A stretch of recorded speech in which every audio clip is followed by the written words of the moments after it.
കോടതി വളപ്പിൽ വെച്ച് പ്രതികൾക്ക് കഞ്ചാവ് കൈമാറിയയാൾ പോലീസ് പിടിയിലായി. നിരവധി കഞ്ചാവ് കേസുകളിൽ പ്രതിയായ കടവൂർ അജി ഭവനത്തിൽ കൊമ്പൻ അജി എന്ന് വിളിക്കുന്ന അജിയാണ് കൊല്ലം വെസ്റ്റ് പോലീസിന്റെ പിടിയിലായത്. നിരവധി കേസുകളിൽ പ്രതിയായ കരിക്കോട് കരിമ്പാലി തെക്കതിൽ പുതുവീട്ടിൽ ഉല്ലാസ് ജോഷിയെ തിരുവനന്തപുരം സെൻട്രൽ ജയിലിൽ നിന്നും കൊല്ലം ജുഡീഷ്യൽ ഫസ്റ്റ് ക്ലാസ് കോടതിയിൽ ഹാജരാക്കാൻ എത്തിച്ചപ്പോഴാണ് പ്രതി കഞ്ചാവ് പൊതി കൈമാറിയത്. കൊല്ലം വെസ്റ്റ് പോലീസ് ഇൻസ്പെക്ടർ ഷാഫിയുടെ നേതൃത്വത്തിൽ എസ്.ഐ സന്തോഷ്, SCPOമാരായ ശ്രീലാൽ, സലിം, ശ്രീജു, വിനോജ്, ഷമീർ എന്നിവരടങ്ങിയ പോലീസ് സംഘമാണ് പ്രതിയെ അറസ്റ്റ് ചെയ്തത്. News bureau, Kollam.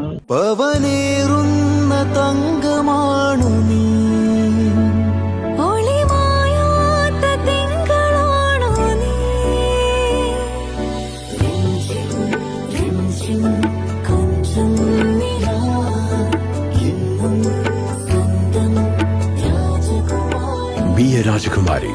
Rajakumari Gold and Diamonds. The trust of Travancore. Rajakumari.